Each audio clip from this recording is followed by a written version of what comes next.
selamat pagi. Apa kabar Anda untuk kalau selamat berjumpa kembali dalam program berita seputar iNews Sumsel. Di saat Anda siap beraktivitas di pagi hari, saya Aulia Rahma siap menemani Anda dengan berbagai berita dan informasi menarik hari ini. Selasa 17 Januari 2022.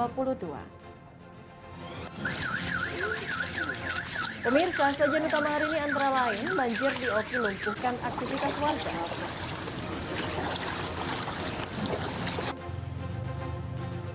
Akses menuju Desa Wisata Purai rusak parah.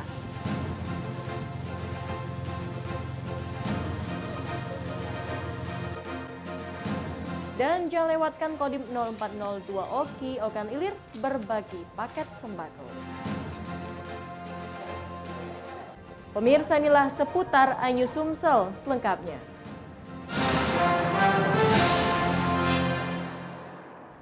Pemirsa, hujan deras dalam beberapa hari terakhir mengakibatkan puluhan rumah di 2 desa di Kabupaten Ogan Komering Ilir terendam banjir. Aktivitas warga terganggu akibat banjir ini.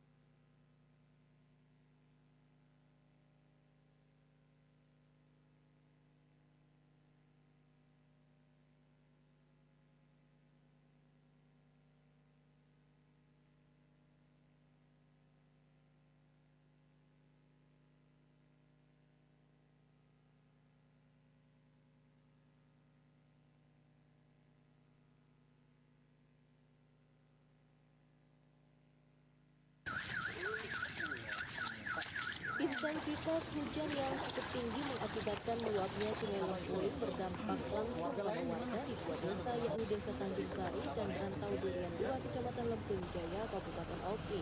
Ketinggian banjir terparah terjadi lebih dari 1 meter, namun saat ini banjir berangsur surut. Meski demikian, permukiman warga yang dikepung banjir yang mengakibatkan warga tidak bisa beraktivitas.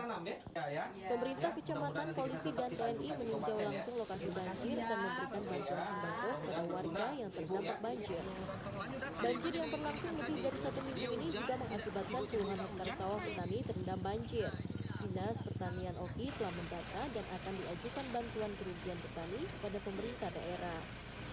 Lengkap di sini kita mantau secara langsung, kita pastikan bahwa masyarakat kita masih dalam pantauan kita. Saat ini masih bisa tetap terkendali oleh kami pada tingkat level kecamatan dan desa. Dengan situasi ini masih bisa terkendali. Guna mengantisipasi hal-hal yang tidak diinginkan, polisi akan terus berpatroli dari tangan jahil di permukiman warga yang terdampak banjir bila warga mengungsi. Alhamdulillah sampai saat ini kami dari pihak TNI dan Polri telah bersama dengan pihak kecamatan membentuk posko. Dan di posko banjir itu sendiri kita menyiagakan 2 personil, terdiri dari Babinsa 1 personil dan Babin Pertimas 2 personil. Saat ini posko bencana banjir dan tim medis telah disiapkan guna mengantisipasi lonjakan pengungsi bila air kembali meninggi.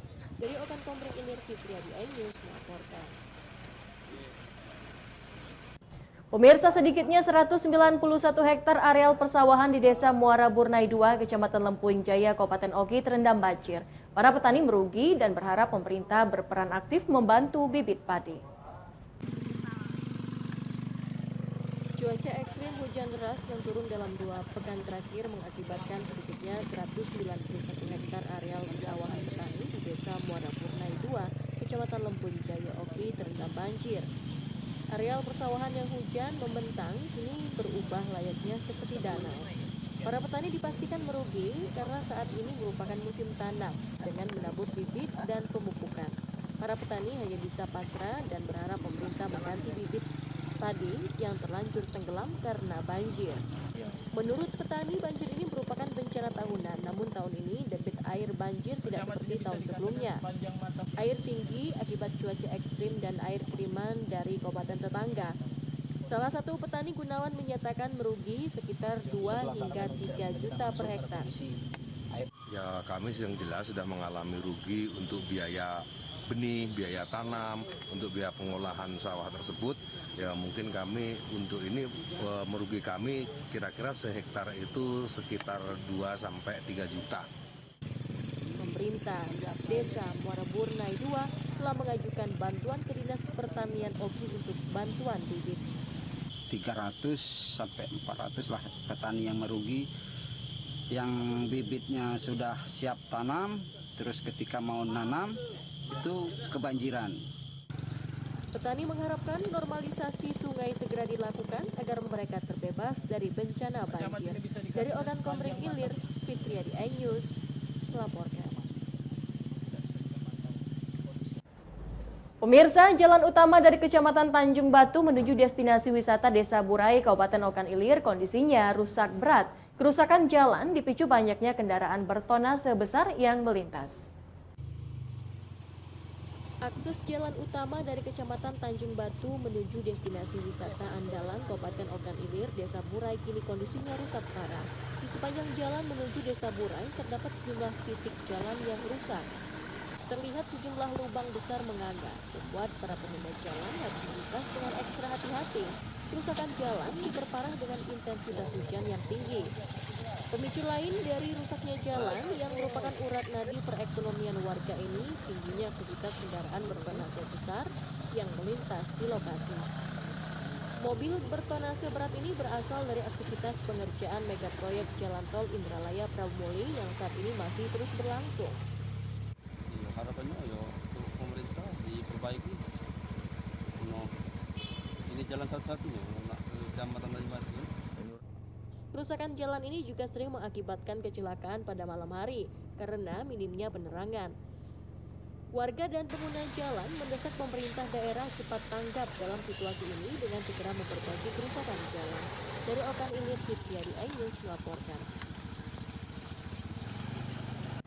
Perusahaan daerah air minum PDAM Tirta Prabu Jaya, Kota Prabumulih melakukan pemutusan ratusan sambungan pelanggan karena tak bayar kewajiban lebih dari 3 bulan. Dampaknya PDAM mengalami kerugian mencapai 2 miliar rupiah lebih. Ratusan pelanggan perusahaan daerah air minum PTAM Kota Prabumulih diputus petugas karena sudah lebih dari 3 bulan tidak melakukan pembayaran pemakaian air sebagai konsumen. Hingga saat ini tercatat sebanyak 819 pelanggan telah dilakukan pemutusan sambungan air selama tahun 2021. Jumlah tersebut 2 kali lipat lebih banyak dibandingkan tahun 2020. Kepala Bagian Administrasi PDAM Tirta Prabu Jaya, Rizka Mediansyah menyatakan terhadap tunggakan pelanggan PDAM, pihaknya terlebih dahulu menyampaikan surat tagihan dan surat peringatan sebelum dilakukan pemutusan. Bahkan keringanan pembayaran untuk meningkatkan para pelanggan terhadap kewajibannya. Namun hanya sebagian kecil pelanggan yang merespon. Akibat pemutusan sambungan air dan tunggakan tersebut, PDAM Tirta Prabu Jaya mengalami kerugian yang cukup fantastis mencapai 2 miliar 400 juta rupiah. PDAM Tirta Prabu Jaya menghimbau para pelanggan PDAM yang merasa belum membayar tagihan lebih dari 3 bulan segera melunasi tagihannya. Pihak PDAM akan memberi sanksi tegas pemutusan sambungan air bagi mereka yang tetap membandel. Dari Prabumulih, Beri Brima iNews melaporkan. Selain itu pemirsa, sebanyak 372 siswa sekolah dasar di Kabupaten Muara Enim menerima vaksin COVID-19 perdana yang diperuntukkan untuk anak usia 6 hingga 11 tahun. Pelaksanaan vaksin ini akan terus dilakukan terhadap seluruh siswa dan anak-anak berusia di bawah 12 tahun. Pada pelaksanaan vaksinasi untuk anak-anak kali ini, siswa penerima vaksin didampingi oleh orang tua. Satu persatu siswa dipanggil melakukan observasi, kemudian dilakukan penyuntikan. Para siswa sangat antusias menerima vaksin COVID-19 dosis pertama ini. Siswa yang datang sejak pagi hari bersama orang tuanya berbaris rapi duduk di dalam kelas masing-masing menunggu waktunya dilakukan vaksinasi. Meski kondisi hujan, para siswa dan orang tua tetap menantikan proses vaksinasi. Kepala Sekolah SD Negeri Muara Enim, Isnawati menyatakan pihak sekolah sebelumnya sudah melakukan sosialisasi kepada siswa dan orang tua mengenai pelaksanaan vaksinasi. Persiapan kami sudah 5 hari ya dari Babinsa datang untuk vaksinasi anak-anak umur 6 tahun sampai 12 tahun itu jumlah murid 356. ditambah dengan SD Muhammadiyah jumlahnya 12 orang. Kapolres Muara Enim AKBP Aris Rusdianto menyatakan pelaksanaan vaksinasi kali ini menyasar siswa sekolah dasar agar nantinya target capaian penerima vaksin bisa mencapai 80%. Pelaksanaan vaksinasi ini akan terus dilakukan. Kapolres berharap dengan divaksinnya para siswa sekolah dasar maka proses belajar mengajar bisa kembali seperti semula dan terjadinya kekebalan virus secara komunal. Pelaksanaan vaksin ini kerjasama Polres Muara Enim dengan Dinas Kesehatan Kabupaten Muara Enim. Hari ini sasaran target kita sebanyak 367 anak. Alhamdulillah antusias semua, anak-anak didampingi oleh orang tuanya. Saat ini pembelajaran tatap muka SD Negeri 8 Muara Enim hanya dilakukan 50% siswa. Diharapkan setelah vaksin kedua proses belajar mengajar bisa kembali seperti semula. Dari Muara Enim, Edwin Sasatria, iNews melaporkan. Pemirsa, Kodim 0402 Oki Ogan Ilir berbagi paket sembako. Saksikan beritanya sesaat lagi.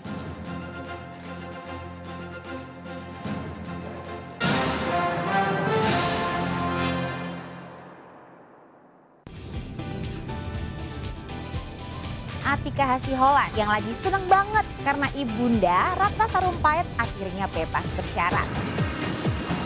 Kali ini Ruben akan melaporkan oknum yang dianggap menghina Betran dan Thalia Onsu. Digelar di kediaman Jennifer, pasangan ini sampai merogoh kocek ratusan juta rupiah demi menggelar pesta meriah.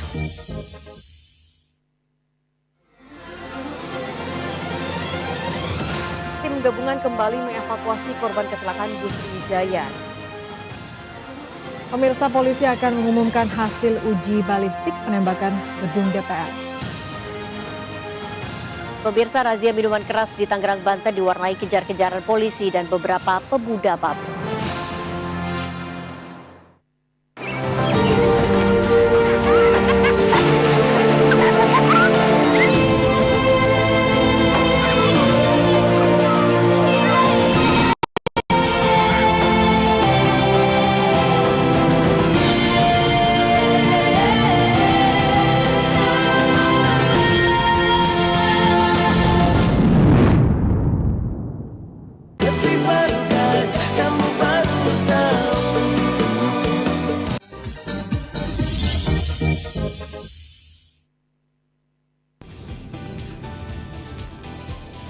Atika Hasiholan yang lagi seneng banget karena ibunda Ratna Sarumpait akhirnya bebas bersyarat. Kali ini Ruben akan melaporkan oknum yang dianggap menghina Betran dan Thalia Onsu. Digelar di kediaman Jennifer, pasangan ini sampai merogoh kocek ratusan juta rupiah demi menggelar pesta meriah.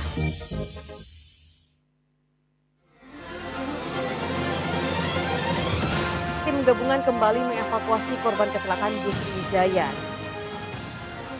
Pemirsa, polisi akan mengumumkan hasil uji balistik penembakan gedung DPR. Pemirsa, razia minuman keras di Tangerang, Banten diwarnai kejar-kejaran polisi dan beberapa pemuda mabuk.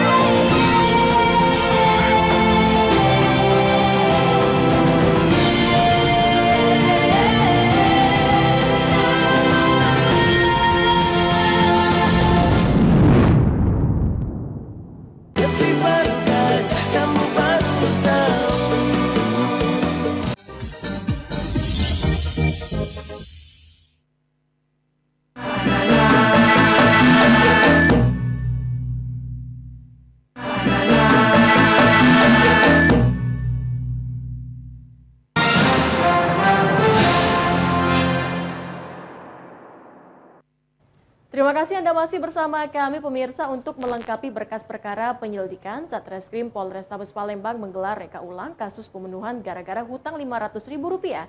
Rekonstruksi dilakukan di halaman Mapolrestabes Palembang dengan alasan keamanan. Reka ulang pembunuhan ini digelar di halaman Mapolrestabes Palembang. Rekonstruksi menghadirkan saksi korban dan kuasa hukum pelaku memperagakan 22 adegan. Dalam reka ulang terungkap pelaku Ridho Yoga bertemu korban Husni untuk menagih hutang Rp500.000. Korban dan pelaku kemudian terlibat pertengkaran hingga terjadi keributan.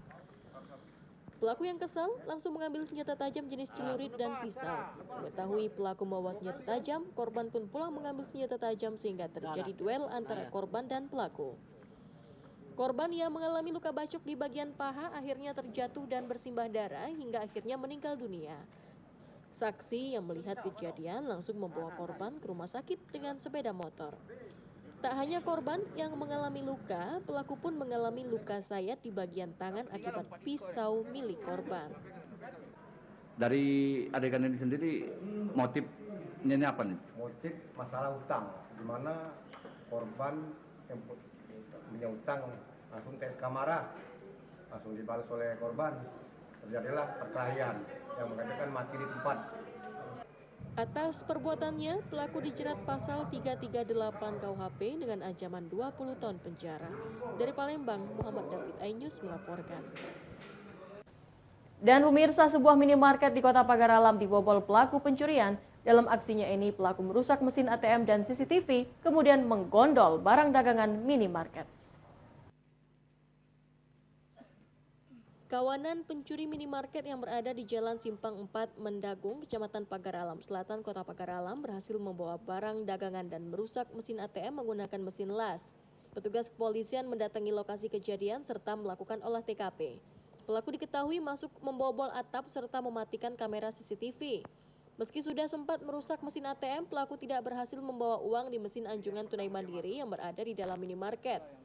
Salah satu karyawan minimarket, Febri, menyatakan aksi pencurian diketahui setelah membuka toko pagi hari sekitar jam 7. Pelaku masuk dari atap dan membobol plafon. Pelaku berhasil membawa barang berupa rokok dan barang lainnya dengan kerugian mencapai 7 juta rupiah. Tapi ATM tidak dapat nih, balik ke ngambil rokok. Rokok tuh nominal kerugiannya sekitar 7 jutaan.